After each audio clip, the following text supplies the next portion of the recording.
¿Se acuerdan cuál es el verso clave de este tema? Yo lo voy a leer, si no se acuerdan está bien, pero ojalá que lo podamos memorizar, ¿verdad? Segunda Timoteo, capítulo 3, verso 16, dice: toda escritura es inspirada por Dios y es útil para enseñar, para reprender, para corregir, para instruir en justicia, a fin de que el hombre de Dios sea perfecto, equipado para toda buena obra. A modo de solamente de introducción, le voy a caminar, si se puede decir así, a través de lo que hemos hecho hasta el momento. Hasta hoy día comenzamos con una introducción y hablamos de cuál era la motivación de esta serie bíblica. Y la motivación principal es entender y conocer al Señor, y eso es lo que dice en Jeremías 9, 23, 24, ¿verdad? Hablamos de qué significa la palabra de Dios en términos de ser una expresión de sí mismo, que no podemos separar la expresión de la persona, no podemos separar a Dios de su palabra, no podemos separar el amor de Dios por el amor de su palabra, y ciertamente no podemos decir que amamos a Dios y no amamos su palabra, ¿verdad? De hecho, la prueba de que amamos a Dios es que amamos su palabra. Y eso tiene que tener un sentido práctico en nuestra vida, ¿verdad? No es solamente, no es una linda frase que podamos colocar en los medios sociales, ¿verdad? Hablamos de la necesidad que hay hoy en día de un estudio bíblico sólido, que realmente esté fuera de lo común, en el sentido de que lo común que se encuentra allá afuera es de que se ha abandonado la excelencia de la verdad solamente por el entretenimiento, ¿verdad? Por la experiencia, por lo fácil. Y se ha abandonado las verdades doctrinales de la Biblia, las cuales son totalmente necesarias. Eso deberíamos caracterizarnos como cristianos, de que abrazamos las verdades doctrinales que existen en la Biblia, ¿verdad? Y luego comenzamos con pasando al siguiente sábado, comenzamos hablando acerca del tema ¿por qué confiar en la Biblia? ¿Qué representa la Biblia en términos de la mente de Dios, del corazón de Dios, de su voluntad? Hablamos acerca de la singularidad de la Biblia, por qué es única, y dimos una serie de palabras, de razones, por qué, desde razones históricas, ¿verdad?, de evidencias arqueológicas, de la supervivencia de la Biblia, 2000 años, ¿verdad?, desde que fue escrita. Y eso fue la primera vez, digamos, nuestro primer encuentro después de la introducción. Nos encargamos de exponer, de compartir esto, ¿cierto? Luego, en nuestra siguiente sección hablamos acerca de la historia de la Biblia. Estamos hablando de la Biblia en español, de la manera como fue traducida. ¿Cómo es que nosotros tenemos una Biblia en español en nuestras manos? Y hablamos un poquito acerca de lo que es la providencia de Dios. Hablamos ¿se acuerda?, de cómo los turcos invadieron Constantinopla y eso ocasionó que los eruditos que vivían en esa área tuvieran que huir hacia el occidente. Y hablamos de toda la serie de eventos que desencadenó la invasión a Constantinopla. ¿Y qué tiene que ver eso con nosotros? Y en eso hablamos de todo lo que significó los primeros escritos del Nuevo Testamento en español. Y David también nos habló acerca de la historia de Casiodoro de Reina y Cipriano de Valera. Y en esta ocasión hoy día estaremos hablando acerca de lo que es revelación e inspiración. Para finalmente, en 2 sábados más, en una quincena, estaremos terminando brevemente vamos a hablar acerca de la canonización de los libros de la Escritura, lo que es la autoridad de la Biblia y la suficiencia de las Escrituras para el cristiano. Luego de eso, estaremos más o menos el 8 de noviembre, estaremos comenzando con nuestro segundo tema, el cual va a tener otra dinámica, el cual es cómo conocer la Biblia. Y con eso terminaríamos el año, porque estamos hablando del 8 de noviembre, el 22 de noviembre, en nuestra cena Después, el 6 de diciembre, tenemos los cánticos navideños el día sábado, lo cual están todos invitados, y así se va el año 2025. Entonces, cuando consideramos el primer texto bíblico, el cual le compartí hace unos sábados atrás, Jeremías 9:23. Lo voy a leer porque es necesario y para poder continuar a partir de aquí. Dice: no se gloríe el sabio en su sabiduría, ni se gloríe el poderoso en su poder, ni el rico se gloríe en su riqueza. Pues si alguien se gloría, gloríese en esto, dice el Señor, que me entiende y me conoce. Pues yo soy el Señor que hago misericordia, derecho y justicia en la tierra, y de estas cosas me complazco, dice el Señor. ¿Saben? Qué hermoso saber de que nosotros tenemos un Dios, de que no solamente está allá en las alturas como nosotros nos imaginamos, totalmente aparte de nosotros, sino que Él nos dice como a niños: esto me complace. Yo creo que a lo mejor para los que hemos sido papá y que hemos visto a nuestros niños crecer, en algún momento hemos tenido esas conversaciones, ¿cierto? Esto es lo que me gusta, esto no me gusta. Y así el Señor nos habla a través de su palabra y nos deja claramente escrito qué es lo que le complace. Y es tan hermoso saber de que literalmente eso es lo que dice aquí: en estas cosas me complazco, ¿verdad? Entonces vemos que desde el primer momento Dios ha querido darse a conocer por sus criaturas. Dice: pero si alguien se gloríe en esto, de que me entiende y me conoce. Él quiere que le conozcamos, ¿verdad? Pero no lo vamos a conocer de la manera que nosotros querramos conocerle. Él también manda la manera y nos guía con un buen mapa de cuál es la manera como conocerle. Y así luego lo comunica Pablo en su carta a los Romanos. Y tenemos harto que cubrir, pero vamos a partir de este texto y vamos a explorar este texto. Entonces, si tiene su Biblia, le voy a leer Romanos capítulo 1, desde el verso 18 al 20.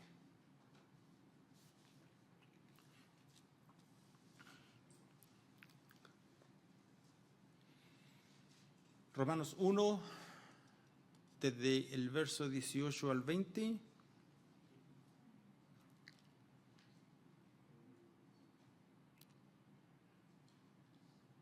¿Okay? Dice: porque la ira de Dios se revela desde el cielo contra toda impiedad e injusticia de los hombres, que con injusticia restringen o suprimen, que es un sinónimo, la verdad. Pero lo que se conoce acerca de Dios es evidente dentro de ellos, pues Dios se lo hizo evidente. Pues desde la creación del mundo, sus atributos invisibles, su eterno poder y divinidad se han visto con toda claridad, siendo entendido por medio de lo creado, de manera que ellos no tienen excusa. Y aquí lo tienen, ¿cierto? Desde la creación del mundo, sus atributos invisibles, su eterno poder y divinidad se han visto con toda claridad. Y vemos las palabras clave, porque les dice: la ira de Dios se revela, hay una revelación. Algo que estaremos compartiendo en el futuro cercano, inmediatamente después de compartir este tema, será cómo conocer la Biblia, y luego, después de eso, serán los atributos de Dios. Y aquí vemos Pablo mencionando el atributo de Dios de la ira. De todos los atributos de Dios, menciona la ira. Yo creo que usted o yo, si hubiésemos sido Pablo, habríamos dicho el amor, la misericordia, el poder, la justicia. Pero la ira, ¿por qué Pablo comienza esta obra maestra del Evangelio, la carta a los Romanos? Grandes hombres como Agustín, en el mundo católico se le conoce como San Agustín, se convirtió al Evangelio leyendo el libro de los Romanos. Martín Lutero enseñó Romanos y los Salmos antes de convertirse. Recordemos que Martín Lutero era un monje agustiniano. ¿verdad? Es una obra maestra. Y interesantemente que Pablo comienza esta gran obra maestra del libro de los Romanos y de todos los atributos, menciona la ira. ¿Por qué será? Tal vez, a lo mejor a ustedes en algún momento, especialmente los hombres que en algún momento le han regalado un anillo a su esposa y han ido de un buen joyero, y en algunas ocasiones la estrategia del joyero es colocar un paño negro y dejar el diamante encima del paño negro y causar que las luces desplieguen la maravilla de los colores y el brillo del diamante, ¿verdad? Tal vez Pablo está tratando de hacer algo parecido. A partir de estos capítulos iniciales, Pablo presenta una imagen oscura de la humanidad. Presenta el pecado, la culpabilidad del hombre, el juicio.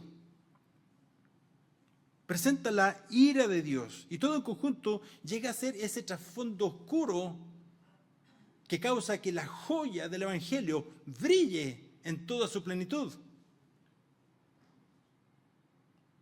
¿No es interesante que, ya que estamos hablando del Evangelio, en los versos previos, Romanos 1, desde el versículo 1 al 17, menciona 5 veces la palabra Evangelio? 5 veces solamente en unas cuantas líneas. Y es que la ira de Dios tiene todo que ver con el Evangelio. Y vamos a hablar más tarde de eso. De hecho, en los versos iniciales, del 1 al 17, Pablo condensa toda la carta a los romanos. Cabe mencionar, como les decía, que son 5 veces, y de estas 5 veces son las siguientes. En el verso 1 dice que el Evangelio es de Dios. O sea, Dios es la fuente del Evangelio. Él es la fuente, no es el hermano, no es el pastor, no es la iglesia, no es el predicador. Dios es la fuente del Evangelio.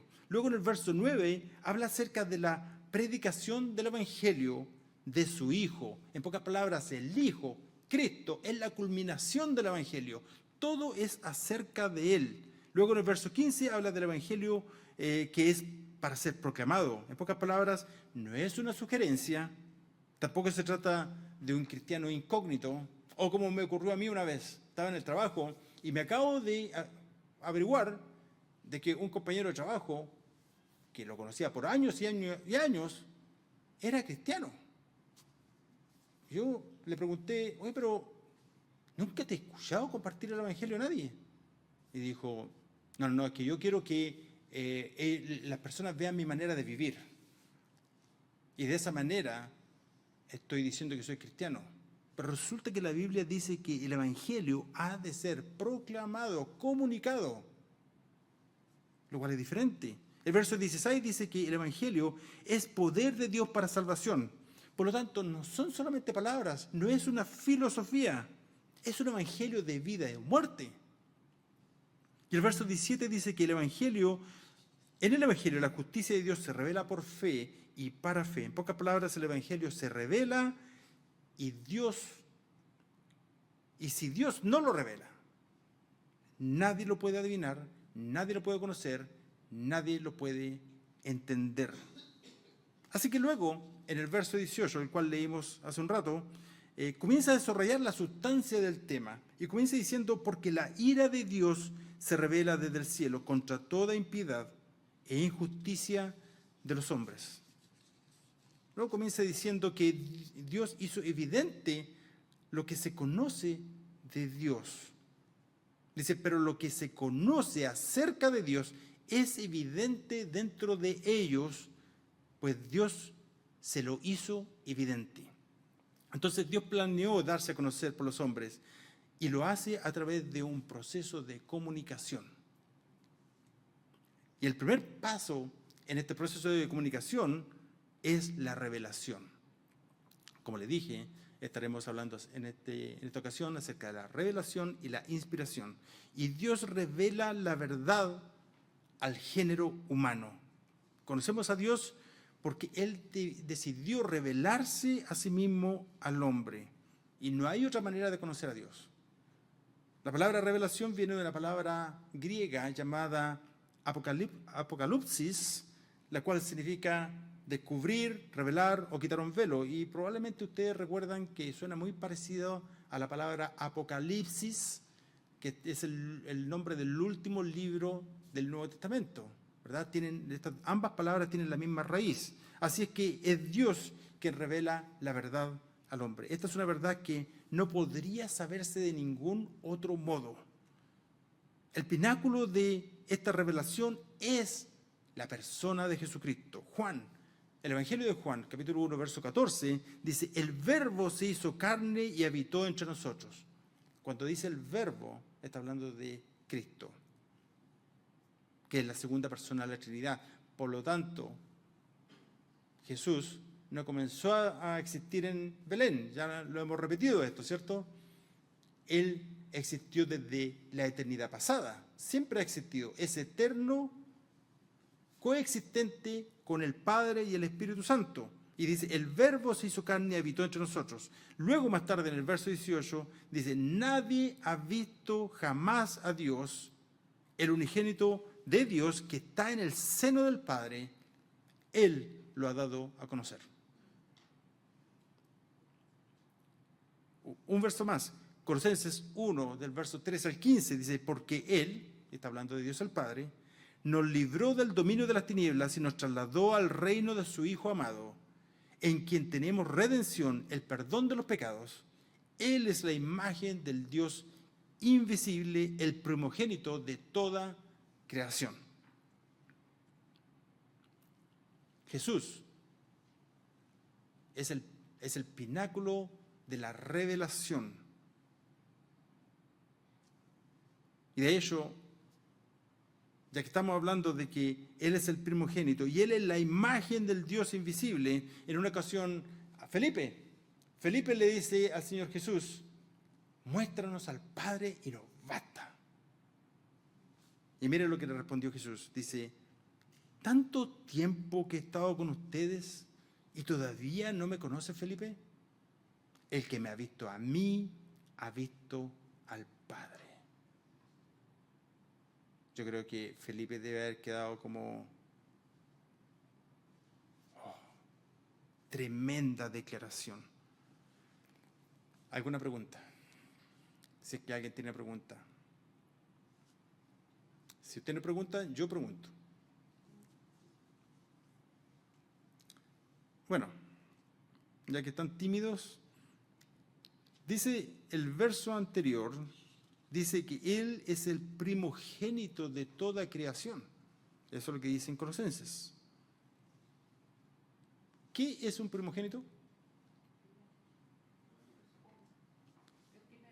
Es el primero. El primero en nacer. En nacer. Entonces, si es el primero en nacer, ¿Cristo nació? ¿Cristo es un ser creado? Esta pregunta, se demoraron 4 siglos en responder esta pregunta. Y el concilio de Nicea, en el año 325, parte de los asuntos que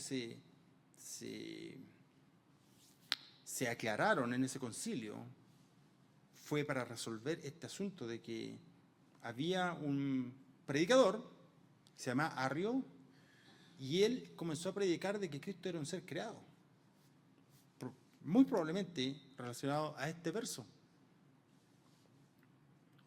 y fue condenado como un hereje en un concilio. ¿Por qué? Porque realmente no es el sentido de la palabra. Lo que Pablo está diciendo aquí es que Jesús es anterior a todo lo creado y pertenecía a una orden supremamente distinta de todo lo creado. Pablo no está diciendo aquí que Cristo es un ser creado. Debemos tratar de comprender que Pablo era un erudito del Antiguo Testamento y como tal su teología era basada en eso. En el Antiguo Testamento el primogénito era el principal heredero de los bienes.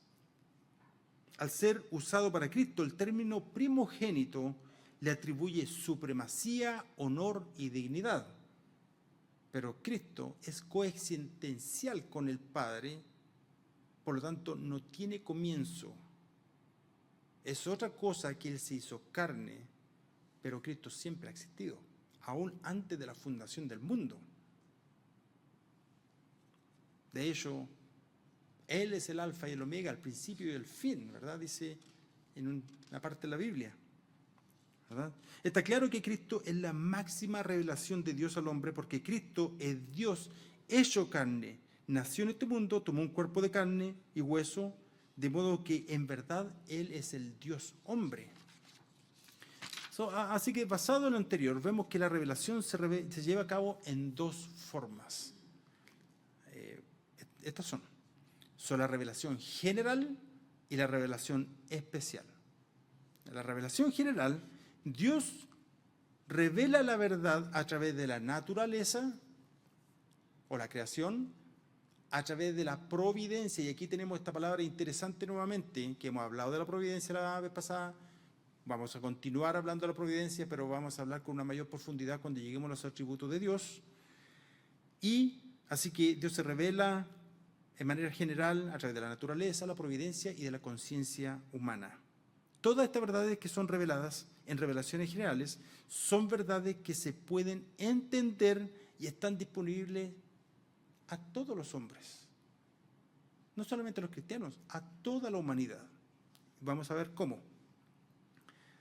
Entonces, las verdades que son reveladas a través de ella son a través de la revelación general, son la creación. Dios se ha revelado a través de la creación o naturaleza.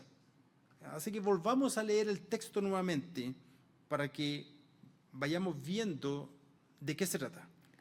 Nuevamente voy a leer Romanos 1 del verso 18 al 20. Dice, porque la ira de Dios se revela desde el cielo contra toda impiedad e injusticia de los hombres que con injusticia restringen la verdad o suprimen la verdad. Pero lo que se conoce acerca de Dios es evidente dentro de ellos, pues Dios se lo hizo evidente, porque desde la creación, y aquí lo tienen, desde la creación del mundo, sus atributos invisibles, su eterno poder y divinidad, se han visto con toda claridad, siendo entendido por medio de lo creado, de manera que ellos no tienen excusa. Ese es el comienzo de la carta de Pablo a los romanos, y comienza argumentando acerca de por qué el mundo, el hombre necesita ser salvo. Nótese que los hombres y mujeres a esta altura no son juzgados porque rechazaron a Jesús. A esta altura Pablo ni siquiera está hablando de Jesús. ¿Estamos claros en eso? O sea, el texto que yo le leí ni siquiera ha mencionado el nombre de Jesús. Dice, pero lo que se conoce acerca de Dios es evidente dentro de ellos, pues Dios se lo hizo evidente, porque desde la creación del mundo sus atributos invisibles, su eterno poder y divinidad se han visto con toda claridad, siendo entendido por medio de lo creado, de manera que no tienen excusa. Él estaba hablando de la idea de que Dios se ha revelado en la naturaleza. Esta es la revelación natural o general. Y sabemos que este lenguaje es muy gráfico, en el sentido de que nos entrega probablemente la palabra clave, la primera palabra clave, la cual es la ira, en el verso 18. Dice, porque la ira de Dios se revela en el cielo, ¿verdad? Contra toda impiedad e injusticia. Y hay dos palabras griegas que se traducen en nuestras Biblias como la ira. Una de ellas es thumos, T-H-Y-M-O-S, que se refiere a una acumulación de ira, a una acumulación de maldad. Por ejemplo, supongamos que a alguno de nosotros o a alguien le guste mucho el chocolate. Mucho. Bueno, supongamos que esta persona X comienza su día comiéndose, va rápidamente al trabajo, agarra una barra de chocolate y se la va comiendo en el auto o en el tren. Después llega la hora de almuerzo en el trabajo y se come otro chocolate. En la tarde, mientras va de vuelta en el tren a casa, otra barra de chocolate. Y llegando a casa, antes de ir a dormir, adivine qué, otro chocolate. Y así día tras día, tras día, semana tras semana, chocolate, solamente chocolate. Hasta que de repente algo empieza a andar mal y va al doctor. Y el doctor le ordena un examen de sangre y pronto lo llama que vaya a la oficina, porque tiene que conversar con esta persona, ¿verdad? Bueno, resulta que el doctor le da un mal diagnóstico. Lógicamente, si eso es todo lo que come es chocolate, le va a dar un mal diagnóstico. Y bueno, esta persona se va a casa y adivine qué es lo que hace. Se come chocolate. Y continúa comiendo chocolate, persistiendo en comer chocolate en exceso cada día. La verdad es que mientras más continúa en este hábito, eso va a tener un precio. Y si no cambia su dieta, el precio se va a hacer cada día más grande, ¿verdad? Si no toma conciencia y cambia sus hábitos. Zumos, o este tipo de ira, es algo parecido. Es una acumulación de ira debido a la maldad. Mientras más viejos seamos, más acumulación de ira, si no se arrepiente, porque hay más pecado, hay más maldad. Y eso es lo que dice Pablo, de hecho, en Romanos 2:5, pero por causa de tu terquedad y de tu corazón no arrepentido, estás acumulando ira para ti en el día de la ira y de la revelación del justo juicio de Dios. No olvidemos que para un corazón no arrepentido y que ha sido terco en arrepentirse, bueno, si llega al día del juicio, él va a recibir lo que se merece. Porque no se ha arrepentido, porque no ha querido escuchar. Y no hay que olvidarse de que la palabra de Dios dice aquí que el juicio de Dios es justo. Dios es perfecto en su justicia. Y Él nos va a dar a todos nosotros lo que nos merecemos. Pero esa no es la palabra que aquí Pablo está usando en Romanos. Porque la palabra que está usando aquí en Romanos es orgé, O-R-G-E. Se deletrea así de esa manera. Y probablemente algunos habrán reconocido esta palabra, orgé, porque suena como otra palabra, ¿verdad? Suena como orgía. Pensemos un momento, una orgía tiene que ver con relaciones sexuales desenfrenadas. ¿Pero qué tiene que ver esto con la ira de Dios? ¿Cómo de alguna manera esto podría tener una conexión con ese atributo perfecto y santo de Dios que es la ira? La conexión es la siguiente. Cuando se lleva a cabo una orgía, existen pasiones desenfrenadas. La conexión con la ira tiene que ver con la furia ardiente y apasionada de Dios. Pero es una furia, una ira santa, controlada. No es como nuestra ira, que normalmente pecamos cuando nos airamos. Rara vez, la verdad es que rara vez se escuchan mensajes acerca de la ira de Dios. Pero la verdad es que debemos considerar lo siguiente acerca de este carácter especial de Dios, que es la ira. No podemos comprender el amor de Dios sin saber que hay ciertas cosas que Dios realmente aborrece. Dios odia el pecado con pasión, lo aborrece. No podemos comprender algo de la gracia de Dios, la gracia de Dios, si no comprendemos algo de la ley de Dios. No podemos comprender el perdón si no comprendemos algo acerca de la culpabilidad. Los hombres no pueden buscar la salvación y la gracia de Dios a menos que sean afectados por la perspectiva de la ira de Dios, de su juicio y de su peligro inminente. Todos nosotros, tan inminente que es, que todos nosotros cada uno de nosotros, no importa si eres joven o ya tienes tu edad, podríamos estar a un latido del corazón de enfrentar el juicio de Dios. Pum, pum, pum, pum, pum, pum, pum, pum. Y eso sería todo. Y estamos inmediatamente en presencia del Señor, quien va a juzgar nuestras vidas. Muchas personas se molestan cuando escuchan que Dios es un Dios de ira y de terror. Pero eso sucede porque realmente no conocen ni entienden a Dios. Lamentablemente, tales personas solo tendrán una noción muy superficial de lo que Cristo hizo en la cruz y de la redención con que Cristo compró nuestras vidas. Si Dios no tuviera ira, Él no podría ser Dios. Porque Dios es santo y es justo y su ira se despliega conjugándose perfectamente con sus otros atributos. Su amor es santo y puro y así también lo es su ira. No es como nuestras erupciones de ira que tenemos muchas veces. Dios es de otra clase, no es como nosotros. De hecho, Hebreo 1:9 habla acerca de esta perfecta conjunción de la ira y el amor de Dios. Dice, has amado la justicia y aborrecido la iniquidad. Ambos en un mismo verso, pero conjugándose en perfecta armonía.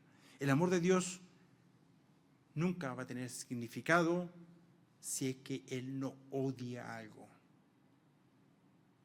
El mensaje de Pablo del Evangelio, las buenas nuevas, las buenas noticias, comienza con malas noticias.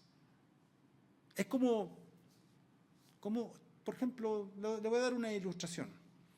Supongamos que usted tiene un amigo que es doctor, ¿ya? De vez en cuando se junta con este amigo a tomar un café y en una ocasión se va a tomar un café y su amigo el doctor le dice, oye, ¿sabes qué? Se inventó esta tableta para... ¿Te acuerdas de ese cáncer? Hay un tipo de cáncer que es incurable, que ni siquiera los ricos se salvan de ese cáncer. O sea, ese cáncer es pero terminal.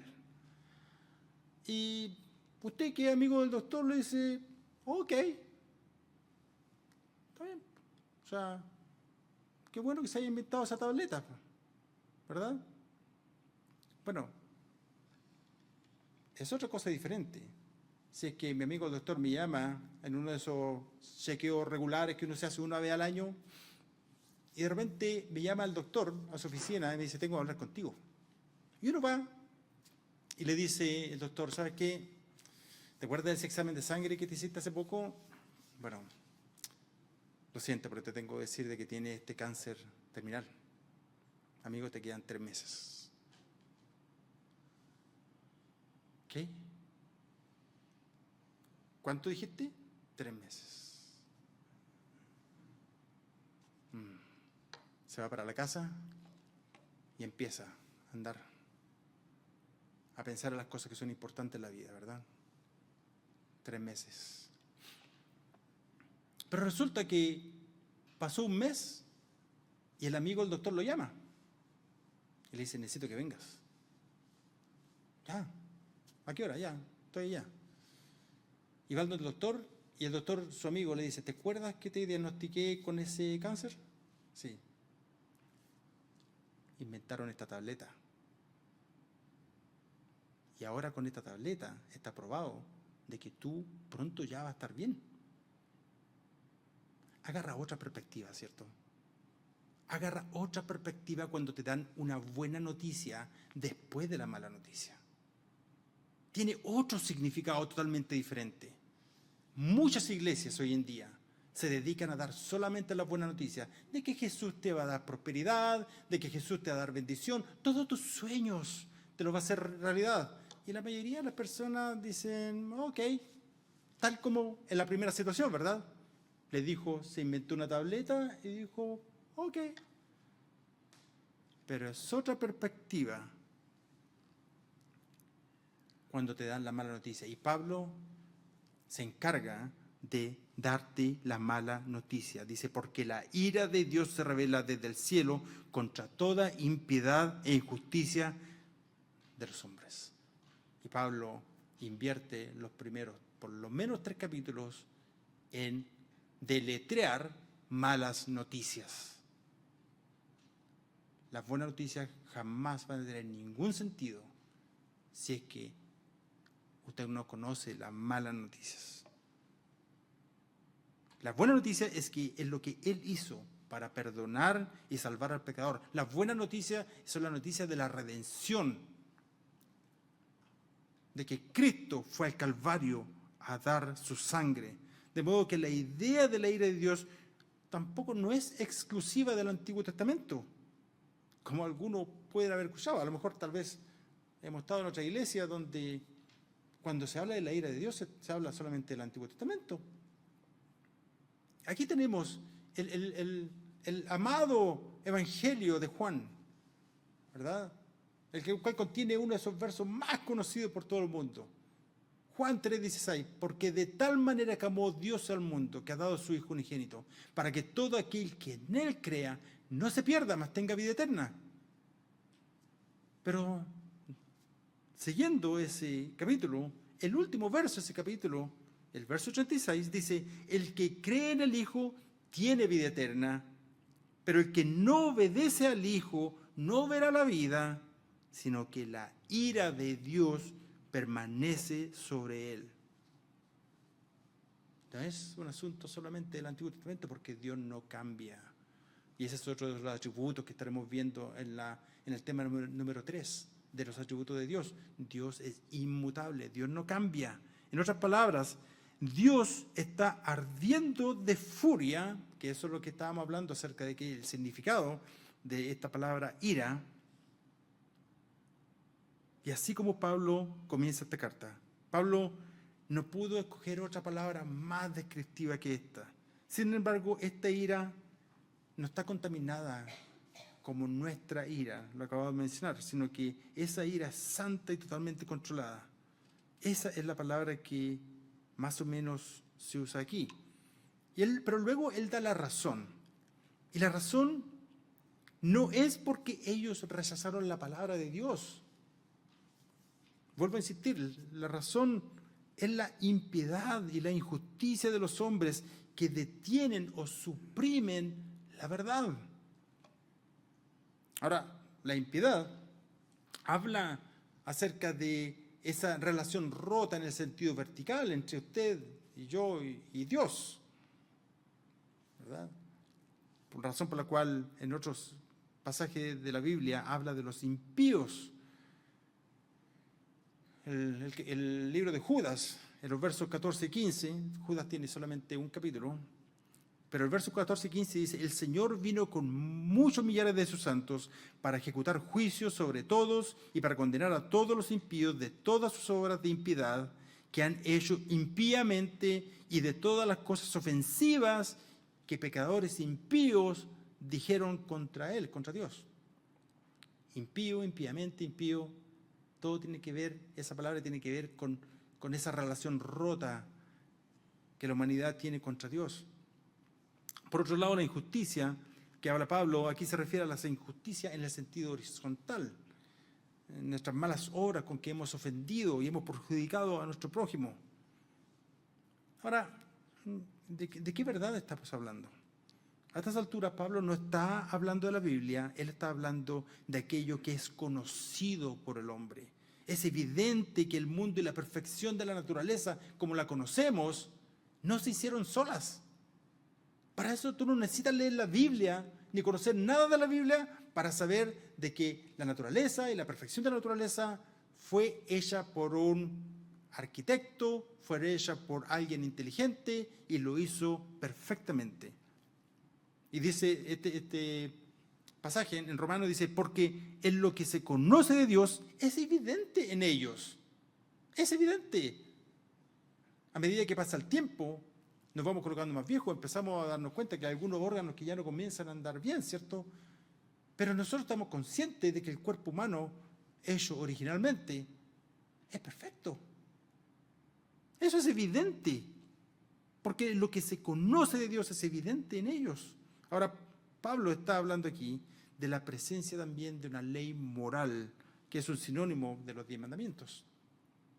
La idea es que cuando Moisés subió al monte Sinaí y bajó con los 10 mandamientos, y aunque fue la primera vez que esos mandamientos fueron escritos, no obstante, la fuerza de estos mandamientos ya estaban en rigor mucho antes que eso, porque ya eran conocidos dentro del hombre. En pocas palabras, era innato. Por ejemplo, en todas las culturas, todos saben que en todas las culturas mentir es malo. Todas las culturas saben que robar es malo. Todas las culturas saben que el adulterio es malo. En todas las culturas se entiende que los padres tienen autoridad sobre sus hijos y que sus hijos deben honrar a sus padres. Todas las culturas. ¿Y de dónde han tomado esto? Y esto es verdad aún en culturas que nunca han estado en contacto con el judaísmo o con el cristianismo. Esta es la idea de la ley moral que está presente en la humanidad. Usted no necesita ser cristiano, necesita ir a la iglesia para darse cuenta de que hay algo que te afecta cuando tú haces algo malo. Y no solamente te afecta a ti, sino te afecta a las personas alrededor. Y a eso se refiere Pablo. Ellos no conocen nada sobre Cristo, no saben muchas cosas que encontramos en la Escritura, pero lo que sí saben, lo suprimen, lo desprecian, lo esconden. De modo que la otra palabra clave aquí es la palabra restringir o suprimir. Ellos suprimen la verdad. Y el griego aquí se acerca a la idea de encarcelamiento, de guardar. En pocas palabras, nosotros sabemos de la perfección de la naturaleza, sabemos del poder eterno de Dios por las cosas que vemos que son creadas y preferimos todo eso, lo colocamos debajo de la alfombra. De esa manera los suprimimos. Preferimos ni siquiera hablar de ellos. Sabemos de que Dios sabe todos nuestros pensamientos.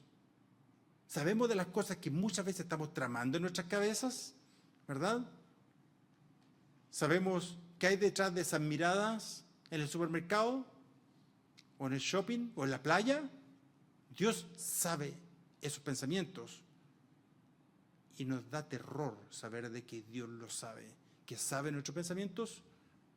Por lo tanto, suprimimos esa verdad. Ese es el lenguaje que Pablo está usando aquí. La cubren, la suprimen porque es demasiado incómodo. Suprimir la verdad, la detienen, la encarcelan. Este es el argumento inicial de Pablo y llamamos a esto revelación natural. Él no está hablando de la Biblia, le repito, no está hablando de la Biblia en este momento. Él no habla de Jesucristo, él está hablando de lo que se revela en la naturaleza, todos lo saben y lo suprimen. Entonces nuestro verso en Romanos dice, porque desde la creación del mundo, sus atributos invisibles, su eterno poder y divinidad.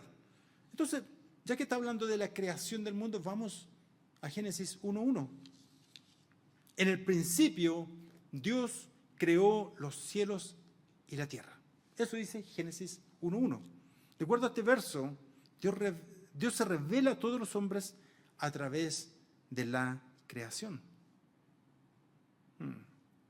Y hay dos asuntos que quiero hablar con respecto a esto, porque dice, nuestro verso en Romanos dice, desde la creación del mundo, sus atributos invisibles y su eterno poder, su divinidad.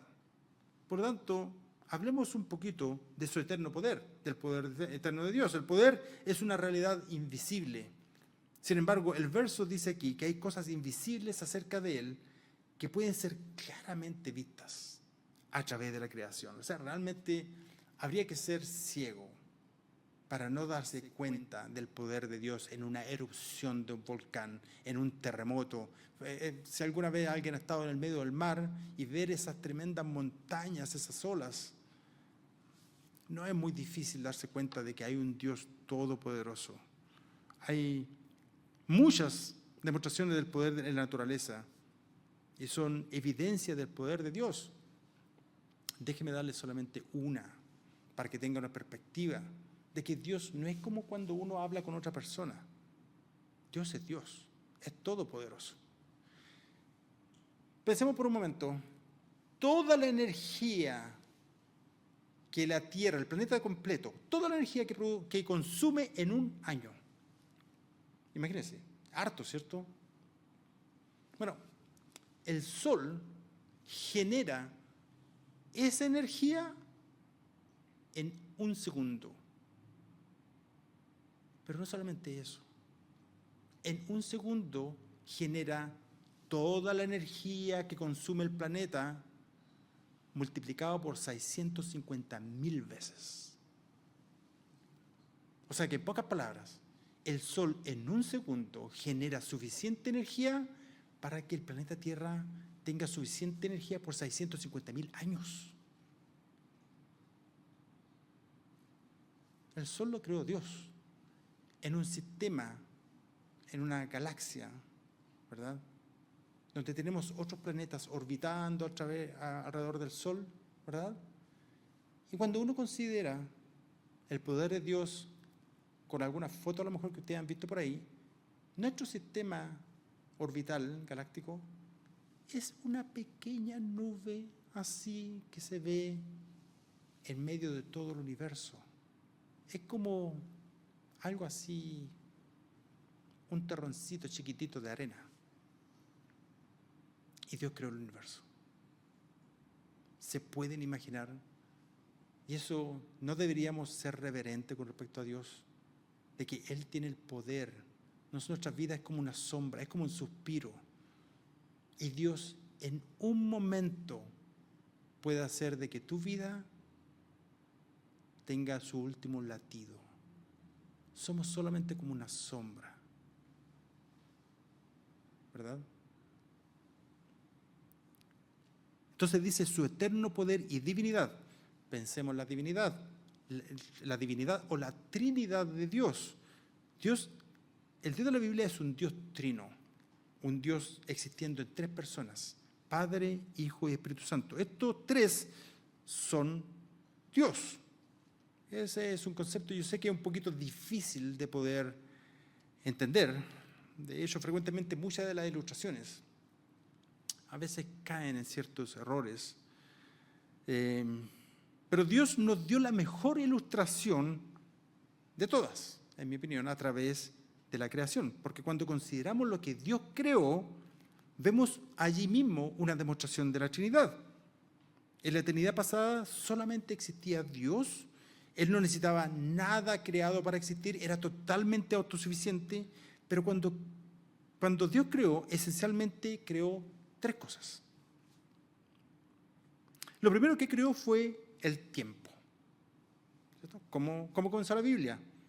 En nuestro verso en Génesis 1:1 dice, en el principio, ¿cierto? Y Dios, a partir de ese momento, echó a andar el reloj. La eternidad pasada, antes de eso, no tenía tiempo. Dios no necesita el tiempo para poder ordenar su vida.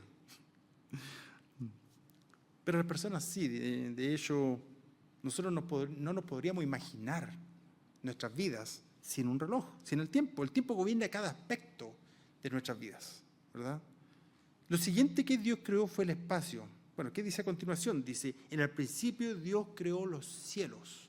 Y con esto está hablando de mucho espacio vacío. Dios no necesita ni el tiempo ni el espacio para vivir, ¿verdad? Solo las criaturas finitas, como nosotros, necesitamos el tiempo y el espacio para poder existir. En la eternidad pasada, Dios no tenía la necesidad del espacio, tampoco tenía la necesidad del tiempo, ¿verdad?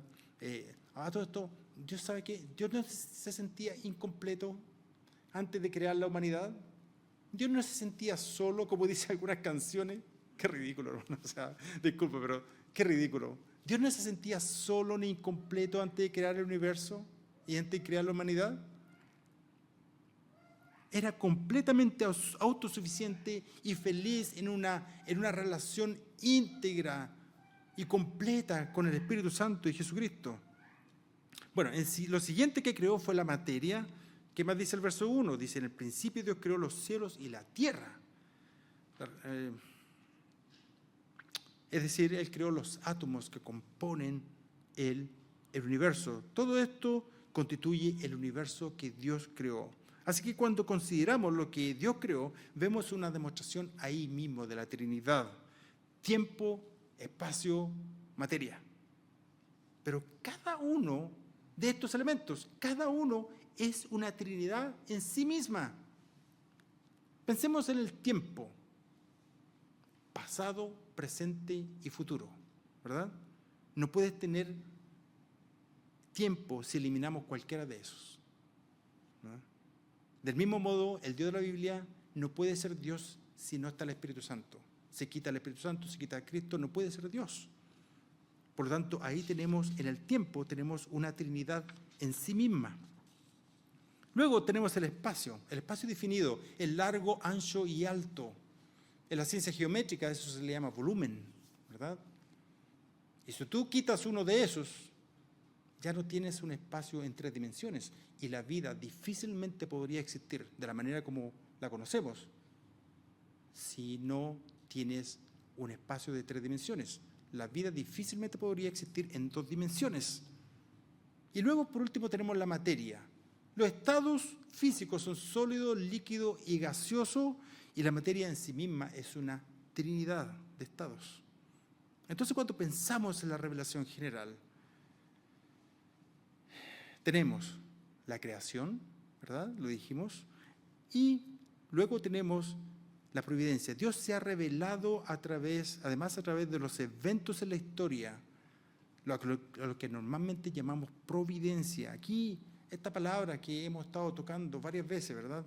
Aprendemos la verdad de que Dios no está observando como un espectador lo que sucede en el mundo, sino que está activamente envuelto en los eventos para ver sus propósitos cumplidos. Dios es soberano y está en control.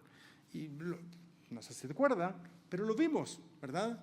Cómo providencialmente para cumplir sus propósitos los turcos invadieron Constantinopla. Eso causó, lo mencionamos, ¿cierto? Causó que todos estos eruditos llevaran sus libros y comenzara con este movimiento de los clásicos en el occidente que se llamó el Renacimiento, ¿verdad?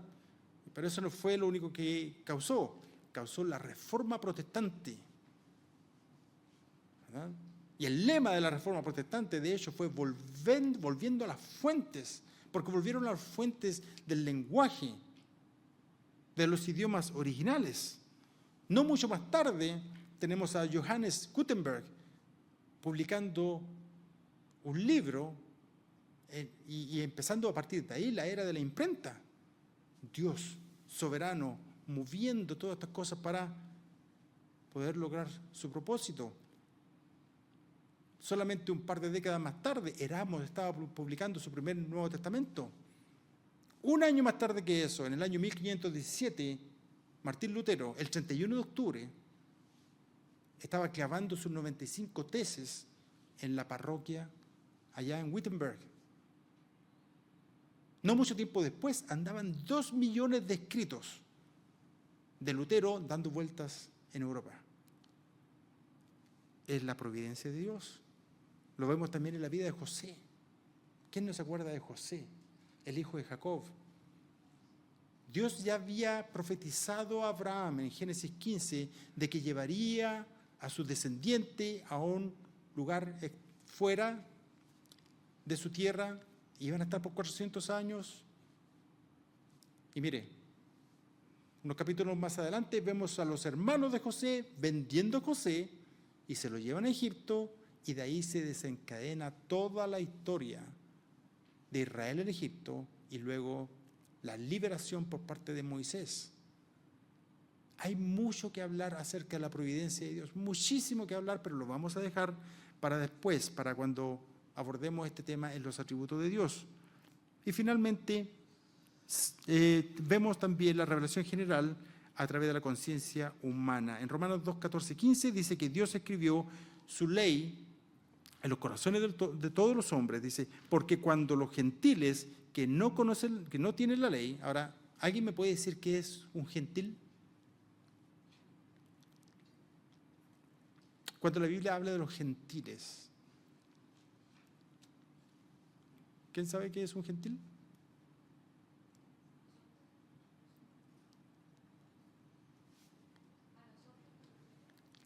Sí. Exacto. En realidad, la Biblia habla de dos tipos de gentes. Habla de los judíos, ¿cierto?, de Israel, y de los gentiles. Los gentiles no eran parte del pacto de Dios con Israel, ¿verdad? Entonces dice, porque cuando los gentiles que no tienen la ley cumplen por instinto los dictados de la ley, ellos, no teniendo la ley, son una ley para sí mismos, porque muestran la obra de la ley escrita en sus corazones. De eso estamos hablando anteriormente, ¿verdad? Su conciencia dando testimonio y sus pensamientos acusándolos unas veces y otras defendiéndolos. La gente hace por naturaleza lo que es la ley moral de Dios. Sabemos, sin embargo, que en los últimos días, antes del retorno de Cristo a la tierra, la conciencia humana será menos sensible a la ley moral de Dios. Pablo lo dice a Timoteo, que las conciencias serán cauterizadas. Es por eso que las Escrituras dicen que nadie tiene excusa. Nadie tiene excusa. Y cuando estemos parados delante de Dios, cada boca se cerrará porque los hombres no tienen excusa. Ahora, la revelación natural es limitada. Hasta ahora, lo que hemos dicho de la revelación natural es limitada en el sentido de que estas verdades no son suficientes para atraer a la salvación a las personas, pero sí son suficientes para mostrarle al hombre que tiene que rendirle cuentas a Dios. Y yo diría algo más. La revelación general es suficiente para algo más. Es como un letrero. La revelación general es para apuntar tu vida a Cristo, a Dios. Cuando usted ve la perfección de la naturaleza, cuando sale y ve en la mañana una mañana hermosa, y cómo las abejas polinizan las flores, eso debería guiarte a Dios, debería guiarte a Cristo.